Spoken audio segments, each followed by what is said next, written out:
Hello everyone, आप सभी को बहुत बहुत स्वागत है। आप सभी कैसे हैं? आशा करते हैं कि आप सभी अच्छे होंगे। तो आज की इस वीडियो में हम सीडीपी के कुछ मोस्ट इंपॉर्टेंट क्वेश्चन करेंगे जो कि आपके प्रीवियस ईयर क्वेश्चन पेपर से लिए गए हैं, और ये सभी क्वेश्चन आपके सभी टेट के एग्ज़ाम के लिए काफ़ी महत्वपूर्ण रहेंगे। और यदि आप हमारे चैनल पर नए हैं तो चैनल को सब्सक्राइब कर लीजिए, वीडियो को लाइक और शेयर कर दीजिए। यदि आपने अभी तक हमारे टेलीग्राम चैनल को ज्वाइन नहीं किया है तो टेलीग्राम चैनल को भी ज्वाइन कर लीजिए। तो चलिए वीडियो शुरू करते हैं। तो आज का हमारा पहला क्वेश्चन दिया गया है, शिक्षण में किसने 5 औपचारिक पद दिए हैं? हर्बर्ट ने, जॉन डुई ने, स्किनर ने या फिर पेस्टोलॉजी ने? तो हर्बर्ट जी ने जो है शिक्षण में 5 औपचारिक पद दिए हैं। किसने दिए हैं? हर्बर्ट ने। तो यहाँ पर आपका राइट आंसर होगा option number A. Next question दिया गया है, शिक्षण करते समय अध्यापक को ध्यान नहीं रखना चाहिए। छात्र केंद्रित शिक्षण का, व्यक्तिगत विभिन्नताओं का, जातिगत भेदभाव का या फिर बालकों को सीखने की जाति का? तो यहाँ पर आपका राइट आंसर होगा ऑप्शन नंबर सी, जातिगत भेदभाव का ध्यान नहीं रखना चाहिए। नेक्स्ट क्वेश्चन है, सीखने का सर्वोत्तम तरीका है करना, पढ़ना, सुनना, देखना? तो यहाँ पर आपका राइट आंसर हो जाएगा ऑप्शन नंबर ए, करना। करना जो है सीखने का सर्वोत्तम तरीका है, अर्थात करके सीखना ही सीखने का सर्वोत्तम तरीका है। तो यहाँ पर राइट आंसर होगा option number A. Next question दिया गया है, खेल पद्धति के प्रवर्तक माने जाते हैं फ्रोवेल, किलपैट्रिक, जॉन डीवी या फिर हेनरी कॉर्डवेल कुक? तो यहाँ पर आपका राइट आंसर होगा option number D, Henry cook. ठीक है, हेनरी कुक जो है खेल पद्धति के प्रवर्तक माने जाते हैं। तो यहाँ पर राइट आंसर होगा ऑप्शन नंबर डी।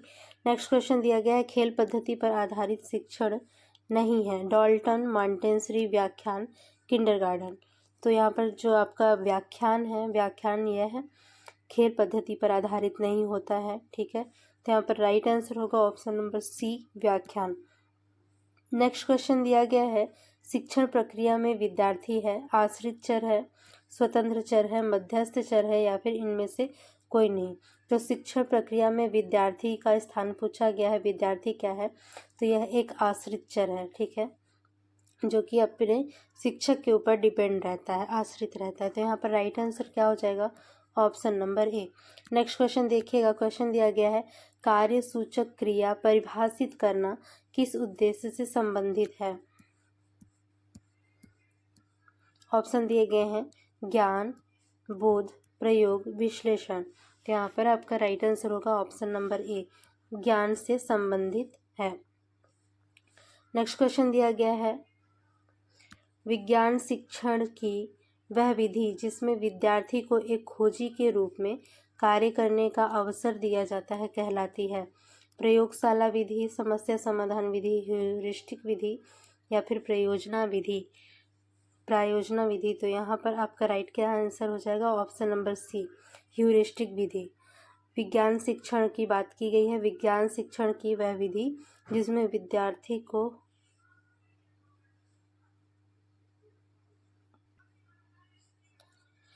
विद्यार्थी को एक खोजी के रूप में कार्य करने का अवसर दिया जाता है। तो यह विधि है ह्यूरिस्टिक विधि। ऑप्शन नंबर सी यहाँ पर राइट होगा।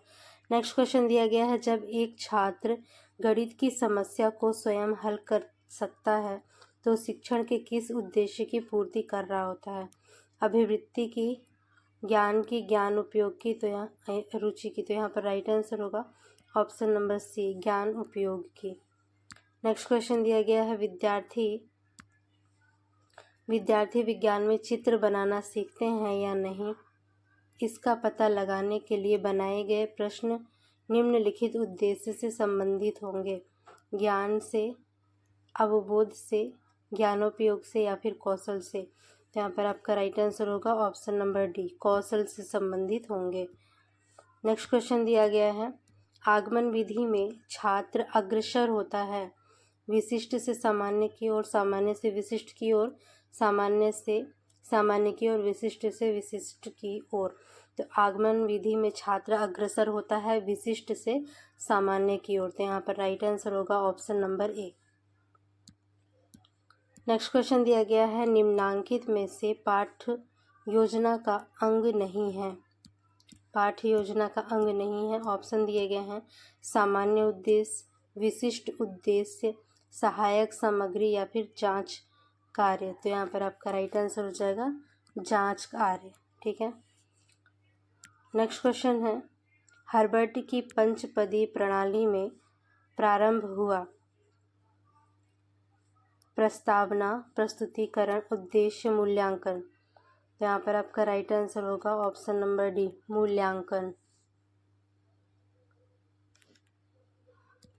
नेक्स्ट क्वेश्चन दिया गया है, दलील शिक्षण पद्धति का प्रारंभ हुआ जर्मनी, अमेरिका, ब्रिटेन या फिर भारत में।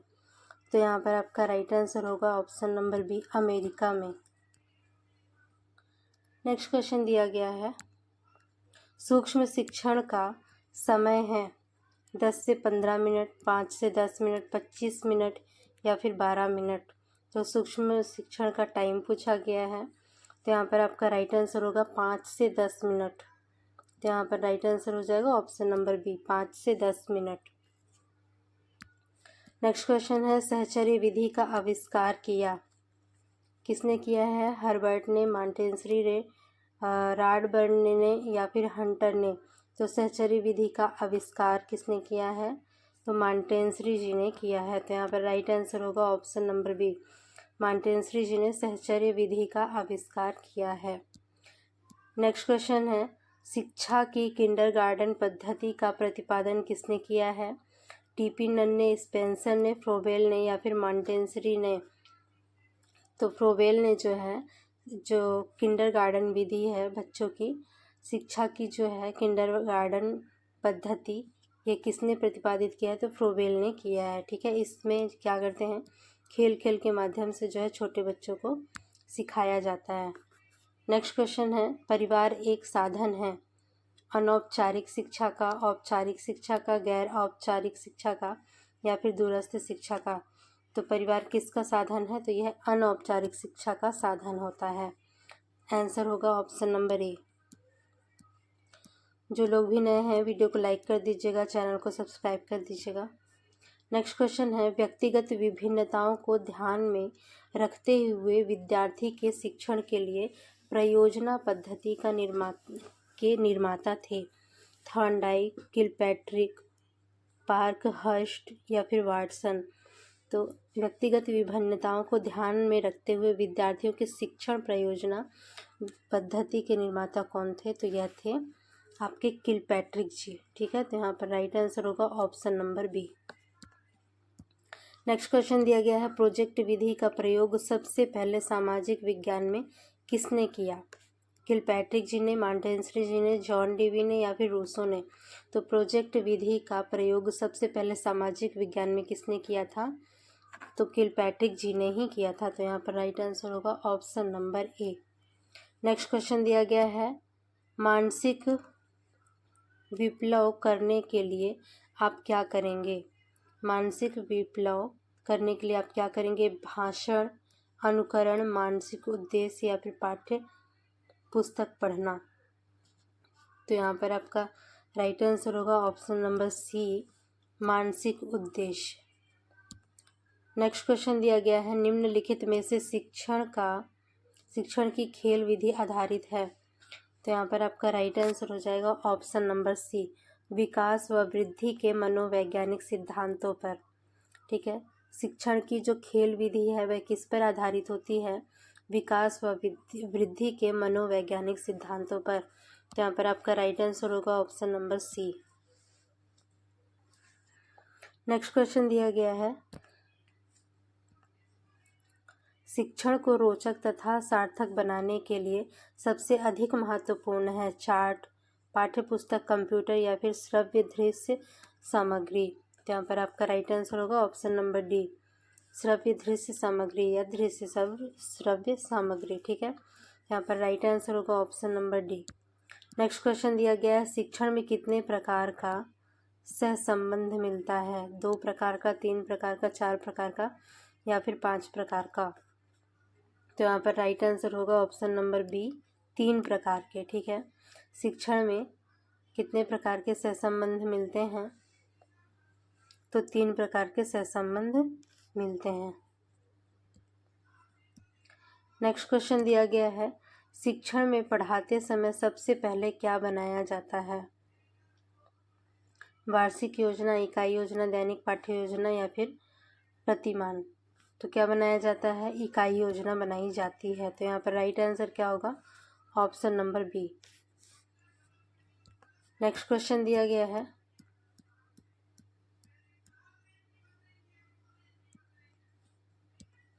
क्वेश्चन है प्रस्तावना, प्रस्तुतिकरण, तुलना और संबंध, सामान्यीकरण और प्रयोग सोपान है। ब्लूम, उपागम, हर्बर्ट, मैरिसन, ग्लोब्रियन। तो यहाँ पर आपका राइट आंसर होगा option number B, Herbert. Next question दिया गया है, योजना विधि के मुख्य सोपान हैं। तो यहाँ पर आपका राइट आंसर हो जाएगा समस्या की पहचान, आंकड़ों का संकलन, निष्कर्ष और समाधान। ऑप्शन नंबर बी यहाँ पर आपका राइट आंसर होगा। योजना विधि के मुख्य सोपान हैं, सबसे पहले समस्या की पहचान करना, फिर आंकड़ों का संकलन करना, उसके बाद फिर निष्कर्ष निकालना, उसके बाद फिर समाधान। तो ये जो है आपके योजना विधि के प्रमुख सोपान है। तो यहाँ पर राइट आंसर होगा ऑप्शन नंबर बी।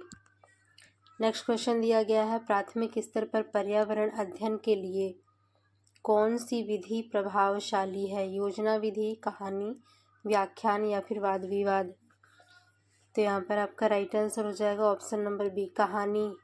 ठीक है, कहानी विधि। प्राथमिक स्तर पर पर्यावरण अध्ययन के लिए कौन सी जो विधि है वह प्रभावशाली होगी? तो कहानी विधि जो है प्रभावशाली होगी। नेक्स्ट क्वेश्चन दिया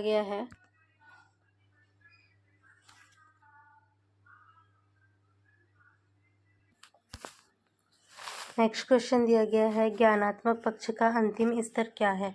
विश्लेषण, संश्लेषण, मूल्यांकन या फिर ज्ञान। तो यहाँ पर आपका राइट आंसर हो जाएगा ऑप्शन नंबर सी, मूल्यांकन। ठीक है, नेक्स्ट क्वेश्चन है, शिक्षण प्रक्रिया में किसे आश्रित चर कहा गया है या कहा जाता है? शिक्षण को, छात्र को, पाठ्यक्रम को या फिर सहायक सामग्री को। तो यहाँ पर आपका राइट आंसर हो जाएगा ऑप्शन नंबर बी, छात्र को जो है आश्रित चर कहा गया है। नेक्स्ट क्वेश्चन है, डाल्टन शिक्षण विधि का विकास किससे किया? डाल्टन शिक्षण विधि का विकास जो है किसने किया? फ्रोवेल ने, W.H. किलपैट्रिक ने, मिस हेलन ने या फिर डाल्टन ने।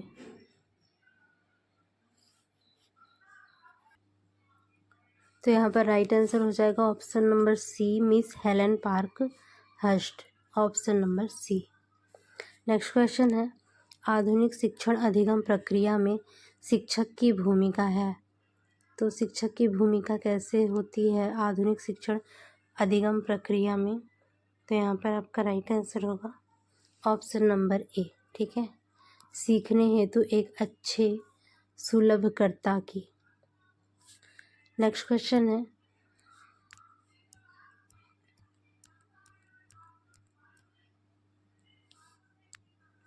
क्वेश्चन दिया गया है, शिक्षा का अति महत्वपूर्ण उद्देश्य है आजीविका कामना, बच्चों का सर्वांगीण विकास करना या फिर पढ़ना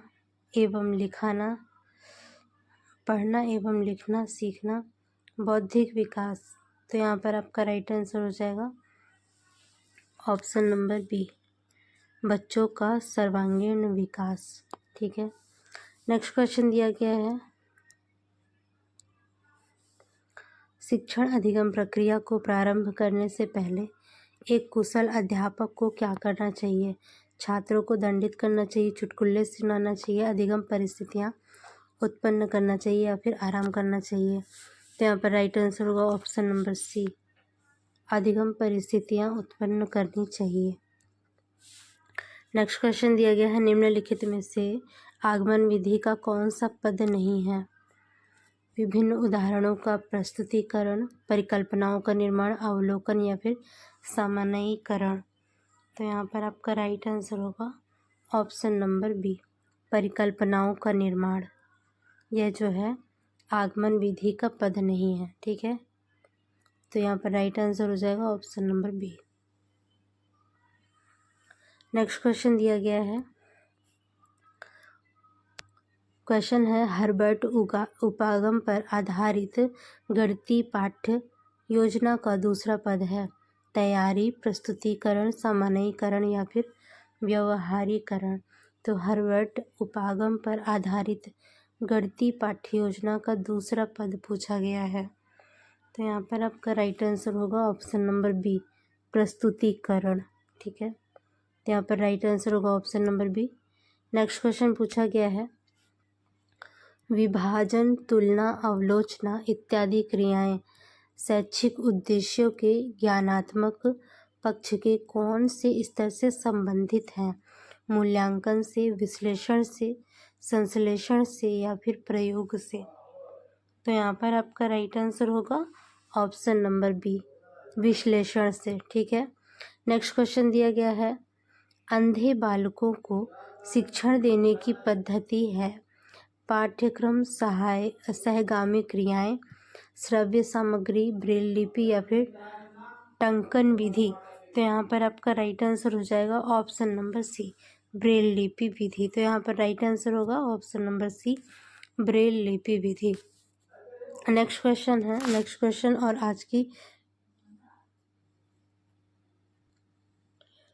आज की वीडियो का लास्ट क्वेश्चन है, निम्नलिखित में से कौन सा कथन शिक्षण के बारे में सत्य नहीं है?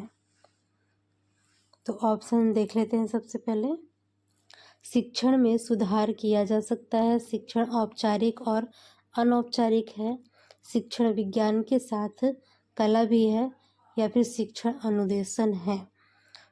तो यहाँ पर आपका राइट आंसर हो जाएगा ऑप्शन नंबर डी, शिक्षण अनुदेशन है। यह कथन जो है सत्य नहीं है। ठीक है, इसके अलावा शिक्षण में सुधार किया जा सकता है, औपचारिक एवं अनौपचारिक भी होता है यह, और साथ ही शिक्षण विज्ञान के साथ एक कला भी होता है। ठीक है, तो यहाँ पर आपका राइट आंसर क्या हो जाएगा, शिक्षण एक अनुदेशन नहीं है। ठीक है, तो यही आपका राइट आंसर हो जाएगा ऑप्शन नंबर डी। तो यह था आज की वीडियो का लास्ट क्वेश्चन। वीडियो अच्छी लगी तो वीडियो को लाइक कीजिएगा, शेयर कीजिए, चैनल को सब्सक्राइब कीजिए।